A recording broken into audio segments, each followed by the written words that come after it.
നമസ്കാരം. ഓരോ ശ്വാസത്തിലും സൗഖ്യം. വളരെ മനോഹരമായൊരു ക്യാപ്ഷനാണ്. മനുഷ്യജീവിതം എന്ന് പറയുന്നത് അവൻ്റെ ലൈഫിൽ ഒരുപാട് രോഗങ്ങളും പ്രതിസന്ധികളിലൂടെയൊക്കെയാണ് കടന്നു പോകുന്നത്. ജീവിതശൈലി രോഗങ്ങളും അതേപോലെ നിത്യേനയുള്ള നമുക്ക് സർവ്വസാധാരണമായ പ്രമേഹ രോഗങ്ങളും പെട്ടെന്ന് പൊള്ളലിലൂടെയൊക്കെ ഉണ്ടാകുന്ന മുറിവുകളുമൊക്കെ നമുക്കുണ്ടാകുമ്പോൾ മനുഷ്യനൊന്ന് ഡൗൺ ആവും. എന്നാൽ അതിന് ശാശ്വതമായ പരിഹാരം നൽകുന്ന മുറിച്ചു മാറ്റാൻ വരട്ടെ, ഒന്ന് ചിന്തിക്കൂ എന്ന് നമ്മളെ ഉദ്ബോധിപ്പിക്കുന്ന ഏറെ പ്രശസ്തമായ ഒരു സ്ഥാപനത്തെയാണ് ലൈവ് എൻറ്റയർ മീഡിയ ടീം ഇന്ന് ചോയ്സ് ഓഫ് കേരള എന്ന പ്രോഗ്രാമിലൂടെ പരിചയപ്പെടുത്തുന്നത്. ശരിക്കും ഇത് കാണുന്ന ആളുകൾക്ക് ഒരു സാന്ത്വന സ്പർശം തന്നെയാണ്. നമുക്ക് ജീവിതത്തിലേക്ക് തിരിച്ചു വരാനുള്ള ഒരു മാർഗമാണ് ഈ സ്ഥാപനം നമുക്ക് കാട്ടിത്തരുന്നത്. അപ്പോൾ സ്ഥാപനം ഏതാണെന്നല്ലേ, നമ്മുടെ കോട്ടയം ജില്ലയിലെ കുടയമ്പടിയിലുള്ള ഓക്സിക്യൂർ പോളിക്ലിനിക്. ഒരുപാട് ട്രീറ്റ്മെൻറ്റുകളുണ്ട്. ശാശ്വതമായ ഒരു നമുക്ക് സാന്ത്വന സ്പർശം നൽകുന്ന ഇവിടുത്തെ ചികിത്സാ രീതികൾ എന്തൊക്കെ എങ്ങനെയൊക്കെ അറിയണ്ടേ? കമാൺ.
അപ്പോൾ ഞാൻ തുടക്കത്തിലേ പറഞ്ഞതുപോലെ അനേകായിരം ആളുകൾക്ക് ആശ്വാസത്തിൻ്റെ പൊൻകിരണം നൽകുന്ന നമ്മുടെ ഓക്സിക്യൂർ പോളിക്ലിനിക്കിൻ്റെ ബഹുമാന്യനായ CEO, ഒരു മുൻ പട്ടാള മേധാവി കൂടിയായ ജയദേവ് ഗണപതി സാറാണ് എന്നോടൊപ്പമുള്ളത്.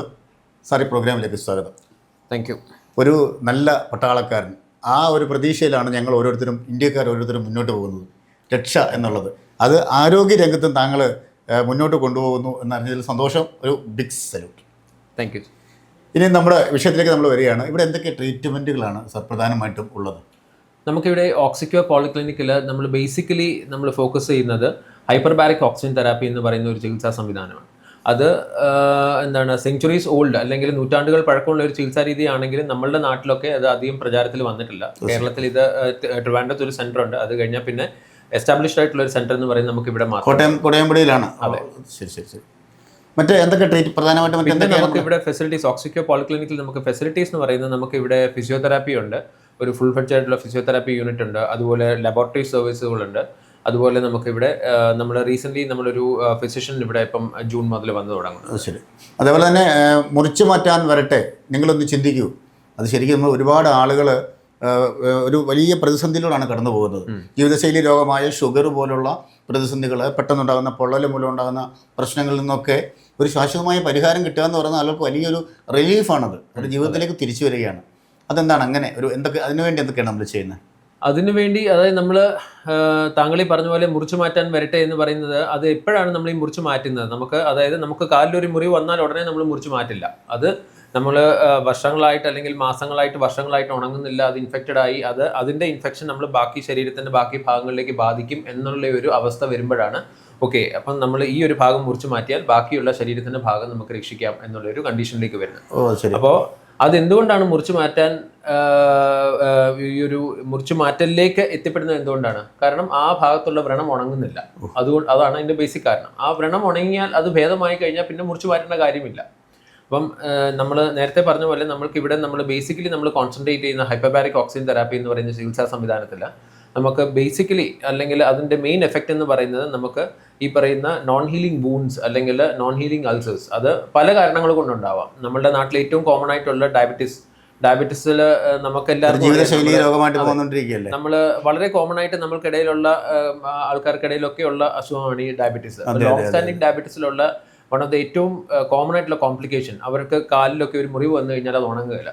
നമ്മൾ തന്നെ പുറത്തേക്ക് നിന്ന് ഇറങ്ങി കഴിഞ്ഞാൽ നമുക്കറിയാം നമ്മുടെ ചുറ്റുപാടുള്ള ആൾക്കാരിൽ എത്ര പേർക്ക് കാലിൽ വെച്ചുമായിട്ട് നടക്കുന്ന ആൾക്കാരുണ്ട്. അത് പല കാരണങ്ങൾ കൊണ്ട് ഈ മുറിവ് ഉണങ്ങാതിരിക്കാം. അതിൽ ഏറ്റവും കോമൺ ആയിട്ടുള്ളതെന്ന് പറഞ്ഞാൽ ഷുഗർ സംബന്ധമായിട്ടുള്ള പ്രശ്നങ്ങൾ മൂലം ഈ മുറിവ് ഉണങ്ങാതിരിക്കുക, അല്ലെങ്കിൽ വരിക്കോസ് അൾസേഴ്സ് അതിൻ്റെ പ്രശ്നങ്ങൾ കൊണ്ട് മുറിവ് ഉണങ്ങാതിരിക്കാം. അല്ലെന്നുണ്ടെങ്കിൽ ഇതൊന്നും ഇല്ലെങ്കിലും തന്നെ നമ്മൾക്കൊരു കാലിലൊരു മുറിവ് വന്ന് ആ മുറിവിൻ്റെ പരിചരണം ശരിയായിട്ടില്ല എന്നുണ്ടെങ്കിൽ അത് ഉണങ്ങുകയില്ല. അത് പിന്നെ ഒരു ക്രോണിക് വൂണ്ടായിട്ട് അങ്ങ് മാറുകയാണ്. കാരണം പിന്നെ വൂണ്ടിൻ്റെ ലൊക്കേഷൻ ഒരു പ്രധാനപ്പെട്ട ഭാഗമാണ്. ഇപ്പം നമ്മളുടെ കാലിൽ സ്ഥിരമായിട്ട് നമ്മൾ നടക്കുന്ന സമയത്ത് അനങ്ങുന്ന ഭാഗമാണെന്നുണ്ടെങ്കിൽ ആ മുറിവ് ഉണങ്ങില്ല. അപ്പം അങ്ങനെ പല കാരണങ്ങൾ കൊണ്ട് നമുക്ക് ഈ ഉണങ്ങാത്ത മുറിവ് വരാം. പക്ഷേ അതിന് ശാശ്വതമായ പരിഹാരം നമുക്ക് നൽകുന്നുണ്ടല്ലേ? അതിൻ്റെ എല്ലാത്തിൻ്റെയും ഇപ്പം ഈ മുറിവിൻ്റെ അതായത് ഇറ്റിയോളജി, അതിൻ്റെ കോസറ്റീവ് ഫാക്ടർ ഏത് തന്നെയാണെങ്കിലും ഈ ഒരു ഉണങ്ങാത്ത മുറിവിൽ സ്ഥിരമായിട്ട് അല്ലെങ്കിൽ കോമൺ ആയിട്ട് കാണുന്ന ഒരു ഫാക്ടർ എന്ന് പറഞ്ഞാൽ അവിടെ ഓക്സിജൻ്റെ ടെൻഷൻ ഓക്സിജൻ്റെ അളവ് ആ മുറിവ് അല്ലെങ്കിൽ അതിൻ്റെ ചുറ്റുപാടുമുള്ള ഏരിയാസിൽ കുറവായിരിക്കും. അപ്പം നമ്മളിവിടെ ഈ ഹൈപ്പർബാരിക് ഓക്സിജൻ തെറാപ്പിയിൽ നമ്മൾ ചെയ്യുന്നത് ബേസിക്കലി നമ്മൾ ബ്ലഡിലുള്ള ഓക്സിജൻ്റെ അളവ് കൂട്ടും. അപ്പം അളവ് കൂട്ടി കഴിയുമ്പോഴത്തേനും നമുക്ക് ഓക്സിജൻ കുറവുള്ള ടിഷ്യൂസിലേക്ക് ഈ രക്തം ചെന്ന് കഴിയുമ്പോഴത്തേനും അവിടെ ആ ഓക്സിജൻ്റെ ടെൻഷൻ അത് കറക്റ്റ് ആവുകയും അവിടെ പുതിയ ബ്ലഡ് വെസൽസ് ഫോർമേഷൻ വരികയും അവിടെ ഇൻഫെക്ഷൻസ് കൺട്രോൾ ആവുകയും അതുമൂലം അവിടെ ഹീലിംഗ് നടക്കുകയും ചെയ്യും. അതാണ് അതിനകത്ത് ബേസിക്കലി നടക്കുന്നത്. നമുക്കിവിടെ കിടത്തി ചികിത്സാ സൗകര്യങ്ങളൊക്കെ ഉണ്ട്? ഇവിടെ കിടത്തി ചികിത്സ ഇല്ല, നമുക്ക് OPD മാത്രമേ ഉള്ളൂ ഇവിടെ. ശരി. അപ്പോൾ ഈ ഹൈപ്പർബാരിക് ഓക്സിജൻ തെറാപ്പി എന്താണെന്ന് ഒന്നുകൂടി എനിക്ക് മനസ്സിലാക്കണം, പ്രിയപ്പെട്ട പ്രേക്ഷകർക്ക് ഒന്ന് മനസ്സിലാക്കണം. നമുക്ക് അങ്ങോട്ട് പോകാം. ഓക്കെ. അപ്പോൾ നമ്മൾ നേരത്തെ പറഞ്ഞ പോലെ ഹൈപ്പർബാരിക് ഓക്സിജൻ തെറാപ്പി യൂണിറ്റ് ആണത് അല്ലേ? അപ്പോൾ ഇതിൻ്റെ പ്രവർത്തനങ്ങളൊക്കെ എങ്ങനെയാണ് സാർ? ഇത് താങ്കൾ സൂചിപ്പിച്ച പോലെ നമ്മളുടെ ഓക്സിക്യൂർ പോളിക്ലിനിക്കിലുള്ള ഹൈപ്പർബാരിക് ഓക്സിജൻ തെറാപ്പിയുടെ ചേംബറാണിത്. അപ്പോൾ ഇതിൻ്റെ ബേസിക് ഫംഗ്ഷനിങ് എന്ന് പറഞ്ഞാൽ നമ്മൾ സ്കൂളിലൊക്കെ പഠിച്ചിട്ടുള്ള laws of physics, Boyle's law, Charles law, അതാണ് ഇതിനകത്ത് ബേസിക്കലി അപ്ലൈ ചെയ്യുന്നത്. അപ്പോൾ അത് കുറച്ചുകൂടെ മനസ്സിലാവുന്ന ഒരു പാർലൻസിൽ പറഞ്ഞാൽ നമ്മളെല്ലാവരും സോഡ അല്ലെങ്കിൽ കാർബണേറ്റഡ് ഡ്രിങ്ക്സ്, പെപ്സി അല്ലെങ്കിൽ കൊക്കക്കോള പോലെയുള്ള സാധനങ്ങൾ നമ്മൾ കുടിച്ചിട്ടുള്ളതാണ് അല്ലേ? അപ്പോൾ അതിനകത്ത് എങ്ങനെയാണ് ഈ ഗ്യാസ് നിറയുന്നത് എങ്ങനെയാണ്? അതിനകത്ത് ഇപ്പോൾ ഫോർ എക്സാമ്പിൾ ഇപ്പോൾ നമ്മുടെ സാധാരണ സോഡയാണെങ്കിൽ വെള്ളം എടുത്തിട്ട് കാർബൺ ഡൈ ഓക്സൈഡ് നമ്മൾ അണ്ടർ പ്രഷർ കൂട്ടിയിട്ട് അതിലേക്ക് നിറയ്ക്കുകയാണ് അല്ലേ? അപ്പം ഈ പറയുന്ന കാർബൺ ഡൈ ഓക്സൈഡ് ഈ വെള്ളത്തിലേക്ക് ഡിസോൾവ് ആവും. അങ്ങനെയാണ് നമ്മൾ സോഡ ഉണ്ടാക്കുന്നത്. ഇതും സിമിലർ മെക്കാനിസമാണ്, എക്സാക്ട്ലി സെയിം മെക്കാനിസമാണ്. നമ്മുടെ ബ്ലഡിൽ പ്ലാസ്മ എന്ന് പറഞ്ഞൊരു കമ്പോണൻ്റ് ഉണ്ട്. അപ്പോൾ ആ പ്ലാസ്മയിലേക്കാണ് നമ്മൾ ഓക്സിജൻ നിറയ്ക്കുന്നത്. അത് നമ്മൾ പ്രഷർ കൊടുത്തിട്ട് ഈ പ്ലാസ്മയിലേക്ക് ഓക്സിജൻ നിറയ്ക്കുകയാണ്. അപ്പം സാധാരണഗതിയിൽ നമ്മളുടെ ബ്ലഡിൽ ഓക്സിജൻ ക്യാരി ചെയ്യുന്ന ഹീമോഗ്ലോബിൻ എന്ന് പറയുന്നൊരു പിഗ്മെൻ്റാണ്. പക്ഷേ നമുക്ക് ഹീമോഗ്ലോബിൻ നോർമലി ഇപ്പം നമ്മളുടെയൊക്കെ ശരീരത്തിൽ ഇപ്പം നമ്മളിപ്പം സാച്ചുറേഷൻ, നമ്മൾ പണ്ട് കോവിഡിൻ്റെയൊക്കെ സമയത്ത് നമ്മൾ ചെക്ക് ചെയ്യുകയാണെങ്കിൽ നമ്മൾ കേട്ടിട്ടുണ്ടായിരിക്കും SpO2 ചെക്ക് ചെയ്യണം. SpO2 90-ൽ താഴെ പോകരുത്. SpO2 ഭയങ്കര ഇമ്പോർട്ടൻ്റ് ആണ്. ഇടയ്ക്കിടയ്ക്ക് SpO2 മോണിറ്റർ ചെയ്യണം. ഈ SpO2 എന്ന് പറയുന്നത് എന്താണ്? അത് ബേസിക്കലി ഹീമോഗ്ലോബിനുമായിട്ട് അറ്റാച്ച് ചെയ്തിരിക്കുന്ന ഓക്സിജൻ്റെ കോൺസെൻട്രേഷനെയാണ് SpO2 കാണിക്കുന്നത്. അത് നോർമലി ഇപ്പം നമ്മളുടെയൊക്കെ ശരീരത്തിൽ ചെക്ക് ചെയ്താൽ 97-98% ആണ് സാച്ചുറേഷൻ ഉള്ളത്. അപ്പം നമ്മൾ ഈ ഹൈപ്പർബാരിക് ഓക്സിജൻ തെറാപ്പി കൊടുക്കുമ്പോൾ നമ്മൾ ഈ ഹീമോഗ്ലോബിൻ്റെ കോൺസെൻട്രേഷൻ 97-98-ൽ നിന്ന് 100 ആക്കുക എന്നുള്ളതല്ല നമ്മളുടെ ഉദ്ദേശം. നമ്മളുടെ ബേസിക് എയിം അല്ലെങ്കിൽ നമ്മളുടെ ബേസിക് ബെനിഫിറ്റ് കിടക്കുന്നത് ഞാൻ നേരത്തെ സൂചിപ്പിച്ച പോലെ തന്നെ ബ്ലഡിൽ പ്ലാസ്മ എന്ന് പറഞ്ഞ കമ്പൗണ്ട് ഉണ്ട്. പ്ലാസ്മയിൽ നോർമലി നമുക്ക് 0.3% മാത്രമേ ഓക്സിജൻ ഉള്ളൂ. കാരണം പ്ലാസ്മയിൽ പിഗ്മെൻ്റ് ഇല്ല. പ്ലാസ്മ എന്ന് പറയുന്നത് ജസ്റ്റ് ബോഡിയിലെ ടിഷ്യൂസിനെ ബേത് ചെയ്ത് കിടക്കുന്ന ഒരു ഫ്ലൂയിഡാണ്. അപ്പം ഞാൻ ഈ നേരത്തെ നമ്മൾ ഈ സോഡ ഉണ്ടാക്കുന്ന ആ സെയിം ഫിസിക്സ് ആണ് ഇതിൽ അപ്ലൈ ചെയ്തത്. അപ്പം നമ്മൾ ഇതിനകത്ത് ചേംബറിനകത്ത് ആൾ കയറിയിരിക്കുന്നു. എന്നിട്ട് നമ്മൾ മാസ്ക് മുഖാന്തരം നമ്മൾ 100% ഓക്സിജൻ കൊടുക്കുന്നു. അപ്പം നമ്മൾ ഈ കൊടുക്കുന്ന ഓക്സിജൻ എന്നിട്ട് നമ്മൾ ഈ ചേംബറിൻ്റെ അകത്തെ പ്രഷർ കൂട്ടും. നമ്മൾ ഈ പ്രഷർ നമ്മളിപ്പം നിൽക്കുന്നത് 1 അറ്റ്മോസ്ഫിയറിക് പ്രഷർ എന്ന് പറയും. അതിൻ്റെ ഒരു 1.4 ടൈംസ്, അതായത് ടോട്ടൽ 2.4 അറ്റ്മോസ്ഫിയറിക് പ്രഷറിലേക്ക് നമ്മൾ കൂട്ടും.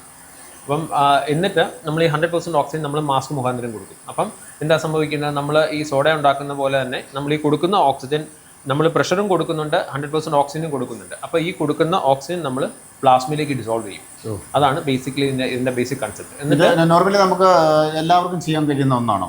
എല്ലാവർക്കും ചെയ്യാൻ കഴിയുന്നതാണ്. നമുക്ക് നേരത്തെ ഞാൻ സൂചിപ്പിച്ചിരുന്ന പോലെ തന്നെ നമുക്ക് ഈ പല ചികിത്സാ വിധിയായിട്ട് നമുക്കിത് ഉപയോഗിക്കാം. അതായത് ഉണങ്ങാത്ത മുറിവുകൾക്ക് ഉപയോഗിക്കാം. അതുപോലെ ക്യാൻസർ പേഷ്യൻസ്, റേഡിയേഷൻ എടുത്തിട്ടുള്ള ക്യാൻസർ പേഷ്യൻസ് ഉണ്ടെങ്കിൽ അവരുടെ റിക്കവറിക്ക് വേണ്ടിയിട്ട് ഉപയോഗിക്കാം.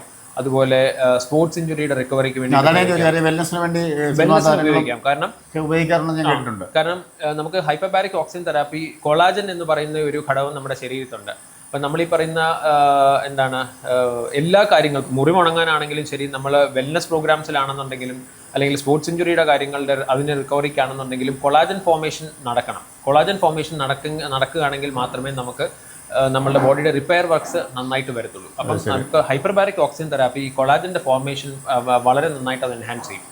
കൊളാജൻ്റെ ക്രോസ് ലിങ്കിങ്, കൊളാജൻ്റെ ഫോർമേഷൻ ഹൈപ്പർബാരിക് ഓക്സിജൻ തെറാപ്പി അത് എൻഹാൻസ് ചെയ്യും. അപ്പോൾ അതുകൊണ്ട് തന്നെ നമുക്ക് ഈ ഫേമസ് ആയിട്ടുള്ള പല ഫിലിം ആക്ടേഴ്സും ഇപ്പം ഹോളിവുഡിലും ശരി ബോളിവുഡിലും ശരി നമ്മുടെ ഷാരൂഖ് ഖാൻ അടക്കമുള്ള ആക്ടേഴ്സ് അവർക്കൊക്കെ പേഴ്സണലൈസ്ഡ് ചേമ്പേഴ്സ് ഉണ്ട്. കാരണം അവർ ഇത് യൂസ് ചെയ്യുന്നതിന്റെ കാരണം എന്ന് പറഞ്ഞാൽ കാരണം നമ്മളുടെ ലുക്സ്, നമ്മളുടെ ബോഡിയുടെ ലുക്സ് അല്ലെങ്കിൽ നമ്മുടെ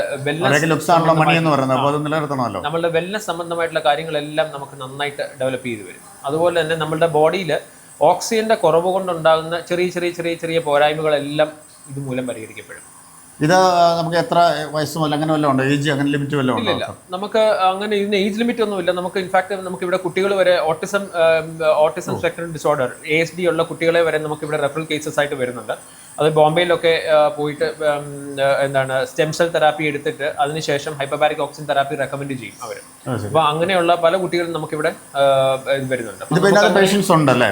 എത്ര മണിക്കൂറാണ് ഇതിന്റെ ഒരു ടൈം എന്ന് പറയുന്നത്? ഇപ്പോൾ ഇതിന് പല പല പ്രോട്ടോകോൾസ് ആണ് ഇതിനുള്ളത്. ഓരോ അസുഖങ്ങൾക്ക് ഓരോ പ്രോട്ടോകോൾസ് ആണ്. അപ്പൊ യൂഷ്വലി നമ്മൾ ചെയ്യുന്നതെന്ന് പറഞ്ഞാൽ ഞാൻ നേരത്തെ പറഞ്ഞ പോലെ ഇതിന് 2 ഘടകങ്ങളാണ്. ഒന്ന്, നമുക്ക് ഓക്സിജൻ നമ്മൾ ബ്രീത്ത് ചെയ്യണം. രണ്ടാമത്തേത് ഈ ചേംബർ പ്രഷറൈസ് ചെയ്യണം. അപ്പോൾ ഈ ചേംബർ ഞാൻ നേരത്തെ സൂചിപ്പിച്ച പോലെ തന്നെ നമുക്ക് പല പ്രോട്ടോകോൾസിലാണ് ഇത് പ്രഷറൈസ് ചെയ്യുന്നത്. കാരണം ഓരോ അസുഖങ്ങൾക്ക് ഓരോ രീതിയിലാണ്. ജനറലി നമുക്ക് ഏറ്റവും കൂടുതൽ കേസസ് നമുക്ക് വരുന്നത് നമ്മൾ 2.480, അതായത് നമ്മളിപ്പോൾ ഉള്ള പ്രഷറിന്റെ 2.4 ടൈംസിലേക്ക് നമ്മൾ പ്രഷറൈസ് ചെയ്യും. അപ്പം കുറച്ചുകൂടെ വേറൊരു ഇതിൽ പറഞ്ഞാൽ നമുക്കിത് ഡൈവിംഗ് മെഡിസിൻ അല്ലെങ്കിൽ ഡൈവിംഗ് ഫീൽഡുമായിട്ട് ബന്ധപ്പെട്ട് നിൽക്കുന്ന ഒരു ഫീൽഡാണ് ഈ ഹൈപ്പർബാരിക് ഓക്സിജൻ. കാരണം നമുക്കൊക്കെ അറിയാം, നമ്മൾ വെള്ളത്തിനടിയിലേക്ക് പോകുമ്പോൾ നമ്മൾ പ്രഷർ കൂടും അല്ലേ? അപ്പം എന്താണ് നമ്മൾ ഈ ഡൈവിങ്ങിന്റെ എത്ര ഫീറ്റ് ഓഫ് സീ വാട്ടറിലേക്ക് നമ്മൾ ഡൈവ് ചെയ്യുന്നു എന്നതിന്റെ പാർലൻസിലാണ് നമ്മൾ ഇതിന്റെ ഡെപ്ത് പറയുന്നത്. അതായത് 2.4 അറ്റ്മോസ്ഫിയറിക് പ്രഷർ എന്ന് പറയുന്നത് നമ്മൾ 50 ഫീറ്റ് ഓഫ് സീ വാട്ടറിലേക്ക് നമ്മൾ, അതായത് കടലിലേക്ക് നമ്മൾ 50 ഫീറ്റ് ഡൈവ് ചെയ്യുമ്പോൾ അല്ലെങ്കിൽ 50 ഫീറ്റ് നമ്മൾ കടലിനടിയിലേക്ക് പോയി കഴിയുമ്പോൾ അവിടെയുള്ള പ്രഷറാണ് 2.4 അറ്റ്മോസ്ഫിയറിക് പ്രഷർ. അപ്പോൾ ആ ഒരു പ്രഷർ ലെവലിലേക്കാണ് നമ്മൾ ഈ ചേംബർ പ്രഷറൈസ് ചെയ്യുന്നത്. എന്നിട്ട് നമ്മൾ 100% ഓക്സിജൻ നമ്മൾ മാസ്ക് മുഖാന്തരം കൊടുക്കും. അപ്പം നമ്മൾ ഈ ഇൻക്രീസ്ഡ് പ്രഷർ വരുമ്പോൾ തന്നെ നമ്മൾ ഈ കൊടുക്കുന്ന ഓക്സിജൻ നമ്മൾ ഈ പറയുന്ന പ്ലാസ്മയിലേക്ക് ഡിസോൾവ് ആവും. അപ്പോൾ ഈ ഡിസോൾവ് ആയതുകൊണ്ട് മാത്രം കാര്യമാകുന്നില്ല. കാരണം ഇത് ഡിസോൾവ് ആയിട്ട് ഇത് ആ ഓരോരോ സ്ഥലങ്ങളിൽ ചെന്നിട്ട് ഇതിൻ്റെ ആക്ഷൻ വരും. അപ്പോൾ എന്തൊക്കെയാണ് നമുക്ക് സാധാരണ ആക്ഷൻ വരുന്നതെന്ന് വെച്ചാൽ നമുക്ക് യൂഷ്വലി നമുക്ക് പുതിയ ബ്ലഡ് വെസൽസ് ഫോർമേഷൻ വരും. അതുപോലെ തന്നെ നമുക്ക് ഈ ഒരു ഉണങ്ങാത്ത മുറിവുണ്ടെന്നുണ്ടെങ്കിൽ അതിൻ്റെ ഏറ്റവും ഞാൻ നേരത്തെ സൂചിപ്പിച്ച പോലെ തന്നെ അവിടെ ഓക്സിജൻ്റെ സാച്ചുറേഷൻ കുറവായിരിക്കും. അതുകൊണ്ട് തന്നെ നമുക്ക് ഇൻഫെക്ഷൻ അവിടെ വരാനുള്ള ചാൻസ് കൂടുതലാണ്. കാരണം ഓക്സിജൻ്റെ പ്രസൻസിൽ വളരാത്ത ഈ മൈക്രോ ഓർഗാനിസംസ് ഉണ്ട്. അപ്പോൾ അവർ അവിടെ വന്ന് കോളനൈസ് ചെയ്ത് കഴിഞ്ഞാൽ പിന്നെ ആ ഇൻഫെക്ഷൻ പോവില്ല അവർ. കാരണം ഓക്സിജൻ്റെ ടെൻഷൻ അവിടെ ആസിഡിസ് കുറവാണ്. അപ്പം നമ്മൾ ഈ ഹൈപ്പർബാരിക് ഓക്സിജൻ കൊടുത്തു കഴിയുമ്പോൾ തന്നെ ഹൈപ്പറോക്സിയ എന്ന് പറഞ്ഞ കണ്ടീഷനാണ് ബോഡിയിൽ ക്രിയേറ്റ് ആവുന്നത്. അപ്പോൾ ഈ ഹൈപ്പറോക്സിയ മൂലം നമുക്ക് അവിടെ ഇൻഫെക്ഷൻ കൺട്രോൾ ആവാനും അതുപോലെ പുതിയ ബ്ലഡ് വെസൽസ് ഫോർമേഷൻ വരാനും അതുപോലെ ഞാൻ നേരത്തെ സൂചിപ്പിച്ച പോലെ കൊളാജൻ്റെ ഫോർമേഷൻ വരാനും ഒക്കെ ഇത് ഹെൽപ്ഫുള്ളാണ്. അപ്പം അങ്ങനെയാണ് നമുക്ക് ഈ പറയുന്ന ഇതിൻ്റെ എഫക്ട്സ്, എസ്പെഷ്യലി ഈ പറയുന്ന ഇപ്പോൾ വൂണ്ട് ഹീലിങ്ങിനാണെങ്കിലും റേഡിയേഷൻ ഇഞ്ചുറിയുടെ റിക്കവറിക്ക് വേണ്ടിയിട്ടാണെങ്കിലും സ്പോർട്സ് ഇഞ്ചുറിയുടെ റിക്കവറിക്ക് വേണ്ടിയിട്ടാണെങ്കിലും വെൽനസ് ആസ്പദമായിട്ടാണെന്നുണ്ടെങ്കിലും എല്ലാം ഇതിൻ്റെ ബേസിക് എഫക്റ്റ് എന്ന് പറയുന്ന ഇതാണ്. നമുക്കിവിടെ തെറാപ്പി ചികിത്സകളും ഉണ്ടല്ലേ? തെറാപ്പി നൽകുന്നുണ്ട് നമ്മളല്ലേ? തെറാപ്പി എന്ന് ഉദ്ദേശിക്കുന്നത് ഇതിന്റെ പേര് തന്നെ ഹൈപ്പർബാരിക് ഓക്സിജൻ തെറാപ്പി എന്നാണ്. അപ്പം ഫിസിയോതെറാപ്പിയാണ് ഞാൻ ഉദ്ദേശിച്ചത്. ഫിസിയോതെറാപ്പി ഉണ്ട്. നമുക്കിവിടെ ഒരു ഫുൾ ഫ്ലെഡ്ജ് ആയിട്ട് ഫിസിയോതെറാപ്പി യൂണിറ്റ് ഉണ്ട് ഇവിടെ. അത് മുകളിലത്തെ നിലയിൽ ഫംഗ്ഷൻ ആണ്. നേരത്തെ സൂചിപ്പിച്ച പോലെ ഇതാണ് നമ്മളുടെ ഓക്സിക്യൂർ പോളിക്ലിനിക്കിലുള്ള ഹൈപ്പർബാരിക് ഓക്സിജൻ തെറാപ്പിയുടെ ചേംബറാണിത്. ഇത് 8 പേരുടെ സീറ്റിംഗ് കപ്പാസിറ്റി ഉള്ള ഒരു ചേംബറാണിത്. ഇതിൽ ഞാൻ നേരത്തെ സൂചിപ്പിച്ച പോലെ നമുക്ക് പേഷ്യൻസ് ഇതിൽ നമുക്ക് റിക്ലൈനിങ് ചെയർ ഉണ്ട്. ആ ചെയറിൽ ഇരുന്നിട്ട് മാസ്ക് ഉണ്ട്. ആ മാസ്ക് മുഖാന്തരം 100% ഓക്സിജൻ ഈ പേഷ്യൻസിന് കൊടുക്കും. എന്നിട്ട് ഈ ചേംബറിൻ്റെ അകത്തെ പ്രഷറാണ് നമ്മൾ കൂട്ടുന്നത്. നമ്മളുടെ ഡിസൈഡ് പ്രഷർ ഇപ്പം 2.4 ആണെങ്കിൽ 2.4ലേക്ക്, അല്ലെങ്കിൽ വേറെ ചില കേസുകൾക്ക് നമുക്ക് പ്രഷർ കൂടിയൊരു പ്രോട്ടോക്കോളിലേക്ക് പോകേണ്ടതായിട്ടുണ്ട്. അപ്പോൾ അങ്ങനെയുള്ളവർക്ക് ആ ഒരു പ്രോട്ടോക്കോളിലേക്ക് ഇതിനകത്ത് പോകാൻ വരും.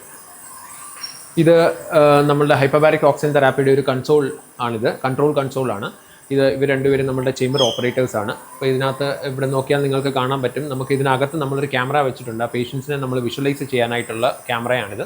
അവർക്ക് എന്തെങ്കിലും ബുദ്ധിമുട്ടുകൾ ഉണ്ടാകുന്നുണ്ടോ എന്നുള്ളത്. പിന്നെ ബാക്കിയുള്ള പാരാമീറ്റേഴ്സ് മോണിറ്റർ ചെയ്യാനുള്ള ഇതിനകത്ത് നമുക്ക് പ്രഷർ മോണിറ്റർ ചെയ്യാൻ പറ്റും, അല്ലെങ്കിൽ എത്ര ഫീറ്റിലേക്കാണ് നമ്മൾ പോയിരിക്കുന്നതെന്ന് അറിയാൻ പറ്റും. നമ്മൾ ഓക്സിജൻ്റെ ലെവൽ ഇതിനകത്ത് മോണിറ്റർ ചെയ്യാൻ പറ്റും. കാർബൺ ഡയോക്സൈഡിൻ്റെ ലെവലിൽ മോണിറ്റർ ചെയ്യാൻ പറ്റും. കാർബൺ മോണോക്സൈഡിൻ്റെ സെൻസർ വെച്ചിട്ടുണ്ട്. ഇതെല്ലാം ഇമ്പോർട്ടൻ്റ് ആണ്. കാരണം നമ്മളിതൊരു ക്ലോസ്ഡ് ചേംബർ ആകുമ്പോഴത്തേന് നമ്മൾ ഈ പറയുന്ന സയൻറ്റിഫിക് പാരാമീറ്റേഴ്സ് നമ്മൾ മോണിറ്റർ ചെയ്തുകൊണ്ടേയിരിക്കണം. കാരണം അകത്തുള്ളത് മോർ ഓഫ് ഒരു പേഷ്യൻസ് ആയതുകൊണ്ട് തന്നെ അവരുടെ വെൽബീയിങ് നമുക്ക് ഏറ്റവും ഇമ്പോർട്ടൻ്റ് ആയിട്ടുള്ളൊരു കാര്യമാണ്. ഇപ്പം നമുക്ക് അറ്റ് പ്രസൻറ്റ് നമുക്കിപ്പോൾ സെഷൻ നടന്നുകൊണ്ടിരിക്കുകയാണ്. അപ്പോൾ ഇതിനകത്ത് നിങ്ങൾക്ക് ഇത് വ്യൂ പോർട്ട് എന്ന് പറയുന്ന ഒരു ഭാഗമാണ്. ഈ ചേംബറിൻ്റെ വ്യൂ പോർട്ട് എന്ന് പറയും. അതായത് നമുക്ക് ഫിസിക്കലി ഇപ്പോൾ ഇതിനകത്തേക്ക് നോക്കിയാൽ നമുക്ക് അറിയണം ഇന്നത്തെ എന്താണ് നടക്കാൻ പറ്റുന്നത്. ഈവൻ നമുക്ക് അകത്തൊരു ക്യാമറ വെച്ചിട്ടുണ്ടെങ്കിൽ നമ്മൾ ഇതൊരു ഡയറക്റ്റ് വിഷ്വലൈസേഷനുള്ള ഒരു വിൻഡോയാണിത്. ഇതിനകത്ത് നോക്കിയാൽ നമുക്ക് അറിയാൻ പറ്റും. ഇതിനകത്ത് ഇപ്പം അറ്റ് പ്രസൻറ്റ് ഇപ്പം നമുക്ക് 5 പേര് ഇതിനകത്തുണ്ട്. 5 പേര്, അതിൻ്റെ കൂട്ടത്തിൽ നമുക്കൊരു നഴ്സിംഗ് സ്റ്റാഫും ഉണ്ട്. നമുക്ക് എല്ലാ സെഷനും നമുക്ക് ഇതിനകത്ത് നടക്കുമ്പോൾ ഇതിനകത്തൊരു ട്രെയിൻഡ് ആയിട്ടുള്ള ഒരു ഹൈപ്പർബാരിക് നഴ്സ് ഇതിനകത്ത് പോകും. കാരണം അതിൻ്റെ റീസൺ എന്താണെന്ന് വെച്ച് കഴിഞ്ഞാൽ ഇതിനകത്ത് വെച്ചിട്ട് നമുക്ക് ഈ പേഷ്യൻസിന് എന്തെങ്കിലും ഒരു ശാരീരിക ബുദ്ധിമുട്ട് സംഭവിച്ചാൽ അത് അഡ്രസ്സ് ചെയ്യാനായിട്ടാണ് നമ്മൾ ഈ ട്രെയിൻഡ് ആയിട്ടുള്ള ഹൈപ്പർബാരിക് നഴ്സിനെ ഇതിനകത്തേക്ക് എല്ലാ സെഷനും കൂടെയും നമ്മൾ ഇതിനകത്ത് പേഷ്യൻസിനെ ഇരിക്കുന്നത്. അപ്പോൾ എന്തായാലും ആരോഗ്യ സംരക്ഷണത്തിന് ഈ ഓക്സിജൻ തെറാപ്പി വളരെ അത്യന്താപേക്ഷിതമാണ് ഈ ഒരു കാലഘട്ടത്തിൽ. കാര്യം വളരെ പൊല്യൂഷനും കാര്യങ്ങളൊക്കെ ഉണ്ടാകുമ്പോൾ നമുക്ക് ആരോഗ്യം സംരക്ഷിക്കുക എന്നുള്ളത് നമ്മുടെ ജീവിതത്തിൽ നിന്ന് വിട്ടുമാറി നിൽക്കുന്ന ഒരു സംഭവമാണ്, പലരും തിരക്ക് പിടിച്ച ജീവിതത്തിൽ. അപ്പോൾ ഇതൊരു വലിയ ഒരു സേവനമാണ്. വളരെ വിശദമായ കാര്യങ്ങൾ പറഞ്ഞ് താങ്കൾക്ക് പ്രത്യേകം നന്ദി. Thank you. ആരോഗ്യ സംരക്ഷണത്തിന് ഏറ്റവും അത്യന്താപേക്ഷിതമായ ഒരു സ്ഥാപനമാണ് ഓക്സികെയർ പോളിക്ലിനിക്. അപ്പോൾ ഇതിന് തുടങ്ങാനുള്ള കാരണം എന്താണ്, അതിൻ്റെ പ്രചോദനം എന്താണ് എന്ന് നമ്മളോട് സംസാരിക്കുന്നത് സ്ഥാപനത്തിൻ്റെ ഡയറക്ടേഴ്സായ തോമസ് എബ്രഹാമും പ്രമോദ് ഫിലിപ്പ് സാറും നമ്മുടെ ഒപ്പം ഉണ്ട്. ഒരു സ്വാഗതം ചെയ്യും. ആരോഗ്യ സംരക്ഷണത്തിന് ഈ ഒരു സംരംഭം തുടങ്ങാനായിട്ടുള്ള പ്രചോദനം എന്ന് പറഞ്ഞാൽ, ഞങ്ങൾ വർഷങ്ങളായിട്ട് ഓഫ് ഷോറിൽ ഓയിൽ ഫീൽഡിൽ വർക്ക് ചെയ്യുന്ന ആൾക്കാരാണ്. ഡീപ് സീ ഡൈവിംഗ് ആണ് ഞങ്ങളുടെ പ്രൊഫഷൻ. അപ്പം ഞാൻ 1986 ഞങ്ങൾ ഡൈവിങ് സ്റ്റാർട്ട് ചെയ്തത്. അവിടുന്ന് ഇങ്ങോട്ട് ഡൈവിങ്ങിൽ, ഡീപ് സീ ഡൈവിങ്ങിൽ ഒത്തിരി ആൾക്കാർ ആക്സിഡൻറ്റും അതുപോലെ സേഫർ സൈഡായിട്ടുള്ള ഒത്തിരി കാര്യങ്ങൾ ഞങ്ങൾ ഡീൽ ചെയ്തിട്ടുണ്ട്. അപ്പോൾ അതിനകത്ത് നമ്മുടെ ഡൈവിങ്ങുമായിട്ട് റിലേറ്റഡ് ഒത്തിരി ആക്സിഡൻറ്റ്സ് ഈവൻ ഡോക്ടേഴ്സ് ഇല്ലാതെ ഞങ്ങൾ തന്നെ ഡീൽ ചെയ്യേണ്ട അവസരം വന്നിട്ടുണ്ട്. അപ്പം നമുക്ക് ഈ ഹൈപ്പർബാരിക് ഓക്സിജൻ തെറാപ്പിയുടെ ഒരു തോട്ട് വന്നത് തന്നെ നമ്മുടെ ചേംബറിൽ ആൾക്കാരെ ട്രീറ്റ് ചെയ്യാൻ പറ്റും എന്നുള്ള വിവരം ഞങ്ങൾക്ക് ഓഫ് ഷോറിൽ നിന്ന് മനസ്സിലായി. അപ്പോൾ അതിനകത്ത് ഓക്സിജൻ, ലാക്ക് ഓഫ് ഓക്സിജൻ കൊണ്ടാണ് നമ്മുടെ ശരീരത്തിലുള്ള പല അസുഖങ്ങൾക്കും മെയിൻ റീസൺ എന്നുള്ളത് മനസ്സിലാക്കിയതിൻ്റെ വെളിച്ചത്തിലാണ് നമ്മൾ ഇങ്ങനെ എൻ്റെയും എൻ്റെ കൂടെയുള്ള മിസ്റ്റർ പ്രമോദ് ഫിലിപ്പ്, ഞങ്ങൾ ഒരുമിച്ച് ഓയിൽ ഫീൽഡിൽ വർക്ക് ചെയ്യുന്ന ആൾക്കാരാണ്. അപ്പം ഞങ്ങളിങ്ങനെ ഒരു തീരുമാനത്തിൽ എത്തിയ കാര്യം, ഇതുപോലെ തന്നെ വെളിയിൽ ഈ ഓക്സിജൻ കിട്ടാതെ ബുദ്ധിമുട്ടുന്ന ഒത്തിരി ആൾക്കാർ, നമ്മുടെ നോൺ ഹീലിംഗ് വൂണ്ടുമായിട്ട് നടക്കുന്ന ഒത്തിരി ആൾക്കാരുണ്ട്. അപ്പോൾ അവർക്ക് ഈ ഹൈപ്പർബാരിക് ഓക്സിജൻ തെറാപ്പിയിലൂടെ ക്യൂർ ആകാനായിട്ടുള്ള ചാൻസ് ഉണ്ടെന്നുള്ള വിവരം നമ്മൾ റിസർച്ച് ചെയ്ത് നമുക്ക് പല ന്യൂസിൽ നിന്നും പല ഡോക്ടേഴ്സിൽ നിന്നും മനസ്സിലാക്കിയതിൻ്റെ വെളിച്ചത്തിലാണ് ഞങ്ങൾ ഈ ഒരു ചേംബർ ഡിസൈൻ ചെയ്തതും അതുപോലെ തന്നെ നാട്ടിലേക്ക് ഞങ്ങൾ ഈ ഒരു ട്രീറ്റ്മെൻറ്റ് ശൃംഖല ഇതിലേക്ക് ഞങ്ങളുടെ ആദ്യത്തെ പ്രസ്ഥാനമാണിത് തുടങ്ങാനായിട്ടുണ്ടായിരുന്ന കാരണം. പ്രമോദ് അതിനെപ്പറ്റി എന്താ പറയുന്നത്? ഇതിനെപ്പറ്റി പറഞ്ഞു കഴിഞ്ഞാൽ ബേസിക്കലി ഇതിൻ്റെ ടെക്നോളജി, നമ്മൾ ഒരു 700 അടി 750 അടി വരെ താഴ്ചയിലേക്ക് വർക്ക് ചെയ്യുന്ന ടെക്നോളജിയാണ് നമ്മൾ യൂസ് ചെയ്തുകൊണ്ടിരിക്കുന്നത്. അതിനെ സംബന്ധിച്ച് ഇത് വളരെ ബേസിക് ആയിട്ടുള്ളൊരു ടെക്നോളജിയാണ് ഹൈപ്പർബാരിക് ഓക്സിജൻ തെറാപ്പി. ഇതൊരു 45 മീറ്റർ വരെയുള്ള പ്രഷറേറ്റഡ് ചേംബറാണ് നമ്മൾ യൂസ് ചെയ്തുകൊണ്ടിരിക്കുന്നത്. അപ്പോൾ ഇതിൻ്റെ ടെക്നോളജി എന്ന് പറയുന്നത് ഞങ്ങളുടെ പ്രൊഫഷനെ സംബന്ധിച്ച് പറഞ്ഞാൽ വളരെ സിമ്പിളായിട്ടുള്ളൊരു കാര്യമാണ്. പിന്നെ തന്നെയുമല്ല, ഇപ്പം ഇതിൻ്റെ ഒരു പ്രയോജനം എന്ന് പറഞ്ഞാൽ, ഇപ്പം നമുക്ക് ചുറ്റും ഒരുപാട് പേരാണ് ഇതുമായിട്ട് ബുദ്ധിമുട്ടി നടക്കുന്നത്. അതായത് ഉണങ്ങാത്ത മുറിവുകൾ, പൊള്ളൽ, റേഡിയേഷൻ, അല്ലെങ്കിൽ സ്ട്രോക്ക്, അങ്ങനെ ഒരുപാട് പേര് ഇതുമായിട്ട് പ്രശ്നങ്ങളുമായിട്ട് നമുക്ക് ചുറ്റും നടക്കുന്നു. അപ്പം നമുക്ക് ചെയ്യാൻ പറ്റുന്ന എന്തെങ്കിലും, ഇതൊരു പ്രോഫിറ്റ് മോട്ടിവേറ്റഡ് ആയിട്ടുള്ള ഒരു പ്രസ്ഥാനമായിട്ടല്ല ഞങ്ങൾ ഇതിനെ കണ്ടേക്കുന്നത്. അല്ലാതെ തന്നെ ഇത് ആർക്ക് ഒക്കെ പ്രയോജനം ചെയ്യാൻ സാധിക്കുന്നെങ്കിൽ അത് ചെയ്യട്ടെ. ഇതിനകത്ത് ഒരാൾക്കെങ്കിലും ഒരു പ്രയോജനം ഉണ്ടായാൽ അത്രയും വലിയൊരു കാര്യമായിട്ട് ഞങ്ങൾ അതിനെ കണക്കാക്കുന്നു. ഈ ഒരു സിസ്റ്റം എന്ന് പറഞ്ഞാൽ നമ്മളൊരു വാക്ക് ഇൻ ചേംബറാണ്. ഒരു പേഷ്യൻറ്റിനെ സംബന്ധിച്ച് 8 മുതൽ 10 പേഷ്യൻസിനെ വരെ ഒരേ സമയം നമുക്ക് ട്രീറ്റ്മെൻറ്റ് ചെയ്യാൻ പറ്റും. അതിൻ്റെ വലിപ്പവും അതിൻ്റെ നടന്നു കയറാനായിട്ടുള്ള ഒരു ഫെസിലിറ്റിയും ഉള്ളത് ഇതിൻ്റെ ഒരു ക്ലസ്ട്രോഫോബിയ ഫീൽ ചെയ്യത്തില്ല. അപ്പോൾ അത് തന്നെ ഏറ്റവും വലിയ കാര്യമായിട്ട് അതിനെ കണക്കാക്കുന്നു. ഞങ്ങൾ ചേംബർ ഡിസൈൻ ചെയ്തപ്പോൾ തന്നെ നമുക്ക് ഈ ഒരു ക്ലസ്ട്രോഫോബിയ ഉള്ളാകും എന്നറിഞ്ഞുകൊണ്ട് തന്നെ ഞങ്ങൾ, കാരണം വർഷങ്ങളായിട്ട് ചേംബറുമായിട്ട് ഡീൽ ചെയ്യുന്നതുകൊണ്ട് ആൾക്കാരുടെ ആ ഒരു സാധാരണക്കാർക്ക് പെട്ടെന്നൊരു ചേംബറിലേക്ക് പോകാനായിട്ട് ബുദ്ധിമുട്ടാണ്. അപ്പോൾ അതുകൊണ്ട് ചേംബർ സൈസായിരിക്കണം, വലുതായിരിക്കണം, അതുപോലെ തന്നെ നടന്ന് കയറത്തക്ക രീതിയിലുള്ള ചേംബർ വേണം എന്നുള്ള രീതിയിൽ തന്നെയാണ് നമ്മൾ ഡിസൈൻ ചെയ്തത്. നമ്മൾക്ക് ഇപ്പം എനിക്ക് തോന്നുന്ന ഇന്ത്യയിൽ തന്നെ വൺ ഓഫ് ദി ബെസ്റ്റ് ചേംബറാണ്, HBOT ചേംബറാണ് നമ്മൾ ഡിസൈൻ ചെയ്ത് ഉണ്ടാക്കിയിരിക്കുന്നത്. അപ്പം നമുക്ക് ഇനിയിപ്പം ഇതിൻ്റെ ഫ്രാഞ്ചൈസി ആയിട്ട് നമ്മൾ വേറെ ഒത്തിരി പ്രൊജക്റ്റുകൾ നമ്മളിപ്പോൾ ഓൾറെഡി നമ്മൾ ഇൻ ഹാൻഡിലുണ്ട്. അപ്പം നമ്മൾ അതിൻ്റെ പ്രോസസ്സിലേക്ക് ഞങ്ങളിപ്പം പോയിക്കൊണ്ടിരിക്കുകയാണ്. അടുത്ത ചേംബറും അടുത്ത HBOT സെൻറ്റർ അതായത് ഞങ്ങളുടെ എല്ലാ ഡിസ്ട്രിക്ട് ഹെഡ്ക്വാർട്ടേഴ്സിലും ഓരോ HBOT ചേംബർ സെൻറ്റർ എന്നുള്ളതാണ്. അതായത് എല്ലാവർക്കും എവിടുന്ന് വേണേലും ആർക്ക് വേണേലും റെഫർ ചെയ്ത് വരത്തക്ക രീതിയിലുള്ള ഒരു സംവിധാനമാണ് ഞങ്ങൾ പ്ലാൻ ചെയ്യുന്നത്. നമുക്കതുപോലെ തന്നെ ക്വാളിഫൈഡ് ആയിട്ടുള്ള ഡോക്ടേഴ്സും നമ്മുടെ കൂടെയുണ്ട്. ഡോക്ടർ ജയദേവൻ ഡോക്ടറാണ് ഇപ്പോൾ നമ്മുടെ ഓക്സിക്യൂറിൻ്റെ CEO ആയിട്ട് വർക്ക് ചെയ്യുന്നത്. അദ്ദേഹം ആണ് ഇതിൻ്റെ complete head of the department. എല്ലാ കാര്യങ്ങളും ഞങ്ങൾക്ക് വേണ്ട അഡ്വൈസും കാര്യങ്ങളും എല്ലാം അദ്ദേഹം തന്ന് ഞങ്ങളൊരു വളരെ നല്ലൊരു ടീം വർക്കായിട്ടാണ് പോകുന്നത്. പബ്ലിക്കിനെ നമുക്ക് ഏത് രീതിയിൽ സഹായിക്കാൻ പറ്റും ആ രീതിയിൽ നമ്മൾ സഹായിച്ച് മുമ്പോട്ട് പോകത്തക്ക രീതിയിലുള്ള ഒരു പ്ലാനിലാണ് ഞങ്ങളുടെ കാര്യങ്ങളെല്ലാം നീങ്ങുന്നത്. അതുപോലെ ഇതിൻ്റെ റേറ്റിംഗ് നമുക്ക് ഇത് പ്രഷർ ടെസ്റ്റ് ചെയ്തേക്കുന്ന 4.5 ബാർ വരെ പ്രഷർ റേറ്റഡ് ആണ് നമ്മുടെ സിസ്റ്റം.